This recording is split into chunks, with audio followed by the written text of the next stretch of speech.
신약성경 요한복음 6장 1절에서 15절까지 우리 한 목소리로 함께 봉독합니다. 그 후에 예수께서 디베라의 갈릴리 바다 건너편으로 가심에 큰 무리가 따르니 이는 병자들에게 행하시는 표적을 보았음이러라. 예수께서 산에 오르사 제자들과 함께 거기에 앉으시니 마침 유대인의 명절인 유월절이 가까운지라. 예수께서 눈을 들어 큰 무리가 자기에게로 오는 것을 보시고 빌립에게 이르시되 우리가 어디서 떡을 사서 이 사람들을 먹이겠느냐 하시니 이렇게 말씀하심은 친히 어떻게 하실지를 아시고 빌립을 시험하고자 하심이라. 빌립이 대답하되 각 사람으로 조금씩 받게 할지라도 200데나리온의 떡이 부족하리이다. 제자 중 하나 곧 시몬 베드로의 형제 안드레가 예수께 여짜오되 여기 한 아이가 있어 보리떡 5개와 물고기 2마리를 가지고 있나이다. 그러나 그것이 이 많은 사람에게 얼마나 되겠사옵나이까.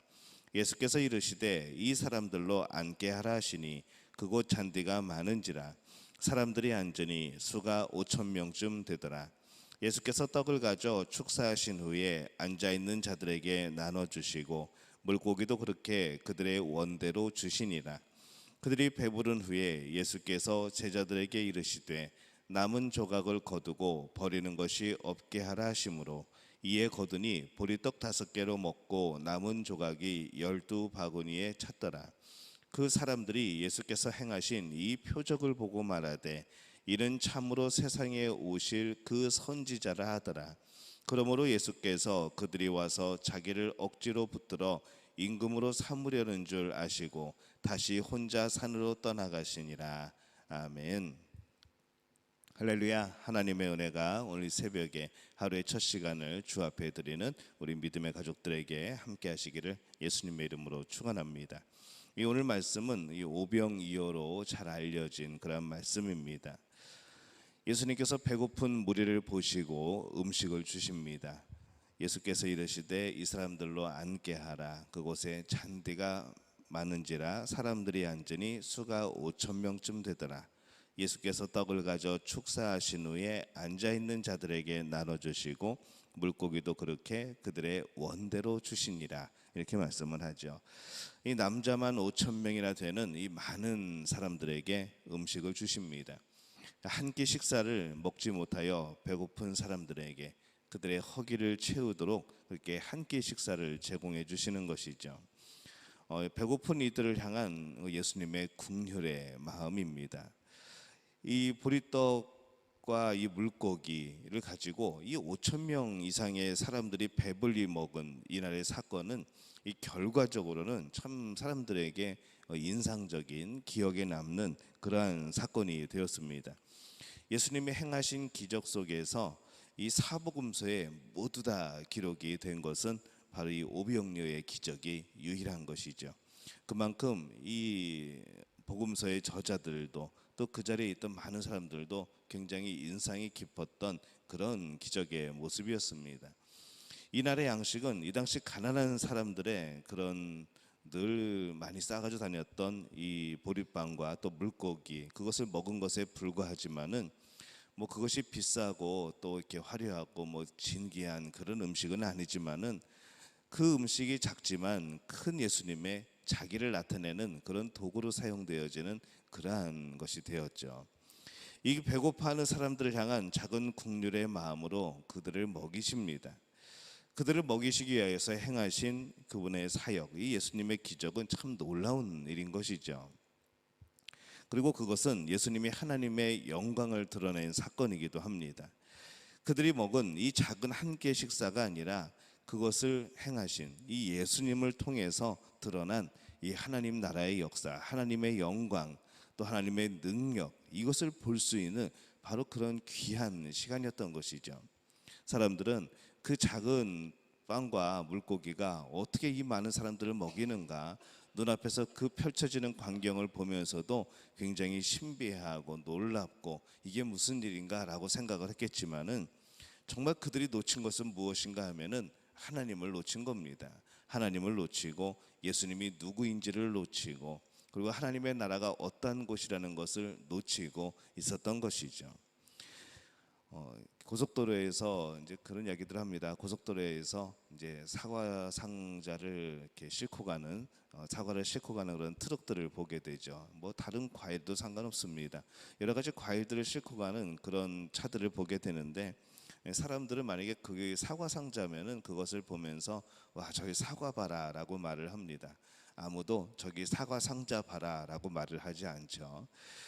이 예수님께서 이러한 이적을 행하시는 것은 하나님의 나라를 선포하심이고 그것을 증거하는 것이고 또 이 모든 이적들을 통하여서 하나님의 능력을 보게 하는 것이고 또 본인의 자신이 메시아 되심을 증거하는 그러한 일인데 이 사람들이 늘 보는 것은 그 안에 있는 사과를 보는 것이 아니라 그냥 겉에 쌓여져 있는 이 사과 상자만을 보면서 그렇게 살아가는 것을 오늘 우리는 이 성경에 나오는 사람들과 또 오늘날 살아가는 우리들의 모습 속에서 그런 것을 발견하게 됩니다. 예수님은 작으면서도 이 참 강한 그런 강렬한 인상을 남기는 방식으로 예수님의 이 하나님의 아들이심을 나타내죠. 참 아름답고 그런 강렬한 인상의 깊은 그런 기적들입니다. 이 사람들은 이 보리떡과 물고기를 가지고 그들이 배불리 먹은 것을 몸소 경험을 합니다. 멀리서 이적을 바라보는 것이 아니라 본인이 그 이적을 직접 체험하는 그런 경우이죠. 그래서 예수님께 환호를 하죠. 그 사람들이 예수께서 행하신 이 표적을 보고 말하되 이는 참으로 세상에 오실 그 선지자라 하더라. 그러므로 예수께서 그들이 와서 자기를 억지로 붙들어 임금으로 삼으려는 줄 아시고 다시 혼자 산으로 떠나가시니라. 이렇게 말씀을 합니다. 그들은 이 광야에서 만나를 주었던 이 모세를 생각했던 것 같습니다. 그들은 그들이 기다렸던 그 선지자가 드디어 왔다고, 우리를 해방해 줄, 우리를 배부르게 해줄, 우리가 걱정 없이 살게 해줄 그 선지자가 왔다고 그렇게 생각을 한 겁니다. 물론 선지자가 오신 것은 맞죠. 그리스도가 오신 건 맞습니다. 근데 그들이 생각하고 있는 이 그리스도의 그림, 그것은 바로 잘못된 그림이었다는 것이죠. 그들이 정말 원했던 것은 하나님의 나라, 영원한 생명, 죄의 용서받음 이런 것이 아니고 그냥 배부르고 잘 먹고 잘 살 수 있는 그런 평안할 수 있는 그런 삶을 주는 그런 메시아를 기다렸던 겁니다. 그래서 예수님은 그들을 떠나셔야 했습니다. 그들이 예수님을 향하여서 환호하였고 예수님을 높였고 또 예수님에 대해서 찬양했지만은 그러나 그들이 예수님을 향하여 보낸 이 모든 것들은 진정한 의미의 그런 환호가 아니었던 것이죠. 그들이 꿈꾸고 있는 그런 헛된 꿈에 대한 그런 갈망이었습니다. 그들이 예수님을 높인 것 같았지만은 사실은 오히려 예수님을 너무나도 인간적으로 끌어내린 것이죠. 그래서 예수님은 그들을 떠나십니다. 오늘날에도 많은 사람들이 그렇습니다. 자신들의 소원을 담아서 예수님을 찾습니다. 예수님을 높이는 것 같고 예수님을 굳건하게 붙드는 것 같고 그렇게 살아가지만은 그러나 그들이 높인 그 자리는 예수님을 높이는 자리가 아니라 본인이 높아지려고 하는 자리였던 것을 발견하게 되는 것이죠. 예수님은 우리들의 그런 헛된 꿈들을 채워주시는 그러한 분이 아닙니다. 예수님을 왕으로 모시고 예수님을 주인된 자리에 모시는 것, 그것이 우리의 삶이어야 되는데 우리가 예수님을 찾는 목적은 내 꿈을 이루기 위한 그냥 도구로 예수님을 찾는 경우가 많다는 것이죠. 사람들이 그렇게 큰 소리로 부르고 헌신하고 이것저것을 행하기도 하는 것 같은데 그 믿음은 사실 믿음이기보다는 자신들의 감정에 따라 부르는 그런 노래였고 또 그런 행동이었다는 것이 우리들에게 오늘 우리를 돌아보게 하는 그러한 느낌입니다. 그러한 시기가 지나고 나면은 무엇이 남을까요? 진정으로 예수님이 주인 되시지 아니하면, 예수님을 향한 삶이 아니라고 한다면은 결국에는 모든 것이 이루어진다고 할지라도 굉장히 공허함만이 남는 그러한 삶이 될 겁니다. 우리가 만들어낸 예수님에 대한 환상을 깨야 하는 것이죠. 하나님의 말씀, 이 성경이 말씀하시는 그 예수님이 누구인지를 봐야 되는 겁니다. 내가 아는 예수님과 어쩌면 성경에서 말씀하시는 예수님이 다를 수도 있다는 겁니다. 하나님께서 우리에게 드러내시는 예수님, 오늘 말씀이 증거하는 예수님, 오늘 그 예수님을 바라보는 우리 모두가 되시기를 바랍니다. 사람들이 예수님을 아주 열심히 환호하면서 찾습니다. 그러나 그들이 만든 예수님은 어떻게 보면은 참 그 먹을 것만을 이렇게 양을 늘리는 그런 초라한 모습의 예수님으로 그렇게 전락시켜 버립니다. 그들의 비위를 맞추는 것에 불과한 것이죠. 세상에서 그 백성을 구원하는 분으로 오시는 것이 아니라 세상에서 우리에게 그냥 필요한 것들을 주는 그런 일상적인 그런 임금, 그런 왕, 그런 사람, 그냥 사람들에게는 그런 것에 불과한 겁니다. 예수님을 만날 때에 우리는 진정한 예수님의 모습을 기억하고 또 느껴야 됩니다. 자신의 만족을 위하여 크게 만들지만 결국은 초라하게 되어지는 그런 우리의 꿈들이 아니라 예수님에 대한 이미지가, 예수님에 대한 그런 생각들이 결국에는 작은 것으로 시작하여서 우리의 모든 삶을 지배할 수 있는 그런 능력의 예수님으로 우리는 깨닫고 모셔야 되는 것이죠. 예수님은 오늘도 자신의 방식으로 우리들에게 다가오고 계십니다. 예수님의 방법대로, 예수님이 하시고자 하시는 대로 우리에게 다가오시고 우리의 삶 속에서 그 모습을 드러내십니다. 사람들은 오늘날에 이 오병이어를 분명히 무시하는 것 같습니다. 자신들이 바라는 것이 아니기 때문인 것이죠. 예수님이 주시는 것이 아니라 내가 원하는 것에 맞추어서 신앙생활 하지 않도록 우리는 그렇게 해야 됩니다.